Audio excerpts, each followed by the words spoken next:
Hello, everybody. My name is Casey Harrison, coming here from the State News, and we are at Duke University, home of the Chronicle. Um, so, as you know, Michigan State is taking on number 5 in the country, Duke, for men's basketball. And before we get into it, I'm going to talk a little bit about the MSU basketball team, kind of what they've gone through so far, and then we can, turn the tables.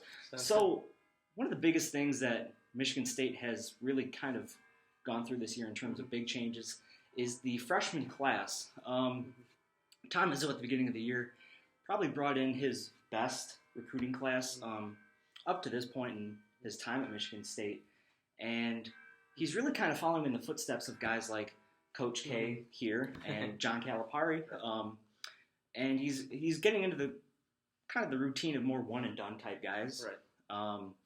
And the first guy that comes to everybody's mind is Miles Bridges. Right. The dude's just a monster. He'd probably already be in the NBA if he could. Yeah. He can play guard, forward, and even center. Mm-hmm. He can do it all, really. We could see that tonight, yeah. He's good from three-point range, and he's even better in the paint. Mm-hmm. You can see he's averaging 17 points a game, almost 30-some minutes a game, too. So he's out there for a while. And one of the biggest things, though, is turnovers. Right. I remember the game against, I believe, Arizona. He had almost 10 turnovers. Yeah, well. And that's probably been like his biggest Achilles heel to date. Other freshmen that come to mind are Cassius Winston. He's a great shooter. Mm-hmm. He's playing point right now. Splits time with Tum Tum Nairn. Mm-hmm. And he's really good at passing. Tom Izzo at Media Day at the beginning of the season called him maybe the best passer since Magic Johnson. Wow. And then moving on to Nick Ward, he's been kind of getting the brunt of the load, playing big, splitting time with Kenny Goins after some of the other guys in Michigan State have gone down with injuries at the beginning of the season. Mm-hmm. And, you can see, Izzo said at the beginning of camp he weighed 280, and now he's down quite a lot. Yeah. And then the other guy is Josh Langford. He's been good so far. He's gotten into foul trouble a little bit. Other than that, though, it's been an impeccable freshman class. And then you look towards the upperclassmen leadership. You get guys like Tum Tum, how I mentioned him before. Mm-hmm. He had a recent homecoming in the Bahamas in the battle for Atlantis. He's lightning fast. He really sets the tempo, and he's great on the fast break. Not an incredible scorer, but he will get you, points when need be. Matt McQuaid is another guy that comes to mind. He's kind of been the designated three-point shooter this year for the Spartans. And another guy is Aaron Harris, and he's been streaky at times. There was a game against Mississippi Valley State, and he scored 31 points there. But, in order for the Spartans, to fare well against the number 5 team in the country, he's going to have to show up. So that brings me to the keys for MSU. Bridges can't turn the ball over, like I mentioned before. As long as he, keeps it in check, that'll be good.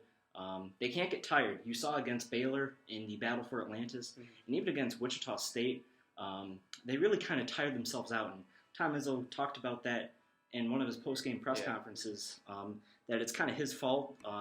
He really didn't intend to have such a harsh schedule, especially with the number of guys that left and the number of guys that have been out so far. And rebounding. Rebounding is the name of the game. That's kind of been the MO for MSU this year, so they can't get out-rebounded. So, working here at the Chronicle and being the sports editor, what can you tell me about Duke basketball? Sure. I think the biggest thing is that there's a gray cloud hanging over this Duke season with 3 5-star freshmen out who are projected lottery picks. So Jason Tatum, Marquise Bolden, and Harry Giles are supposed to really anchor Duke's front court. This was supposed to be a really deep Duke team, which is something we haven't seen in recent years, and people were really excited for that. Hasn't really panned out. None of them have played yet, and a lot of us thought that, maybe tonight would be the night they would finally play. They've been dressing and warming up, both of them except for Tatum, but not happening tonight. So this Duke team kind of resembles the ones we've seen in the past few years, where there's a limited rotation, but the guys that do play are very dangerous, and it's really focused on driving and kicking to open perimeter shooters. So the guy that stood out is Luke Kennard. He's leading Duke in scoring this season, even though Grayson Allen was the preseason National Player of the Year for a lot of people.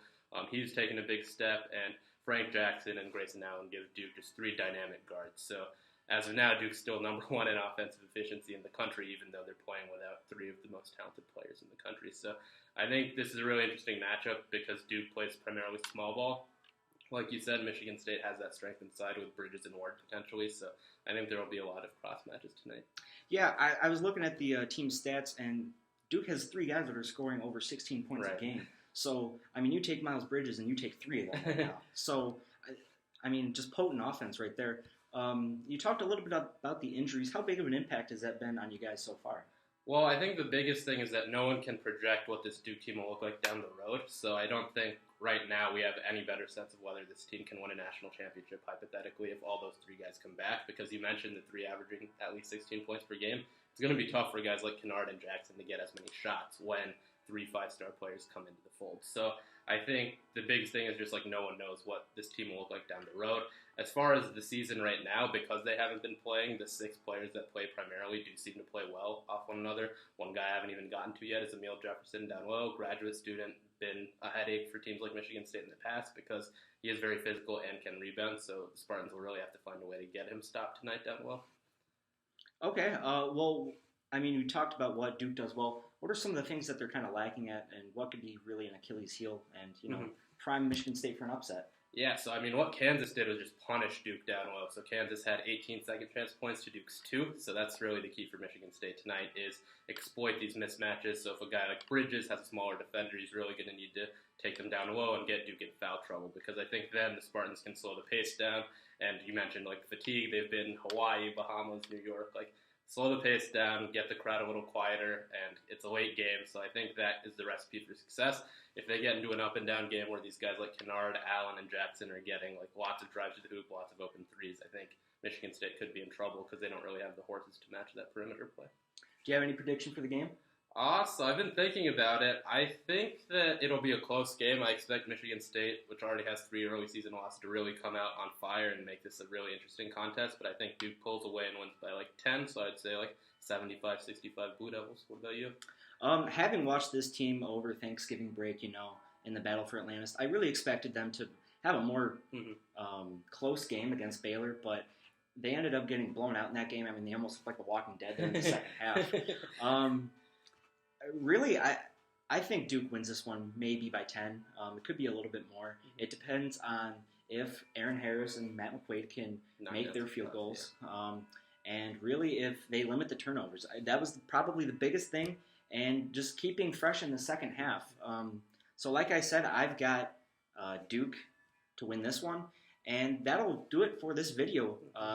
Remember to stay with us. We're going to have a live blog coming up pretty shortly, and stay with the State News for instant coverage come game time. And remember to follow the State News on Twitter at @thesnooze_sports, and that will give you up-to-date coverage on the MSU basketball team.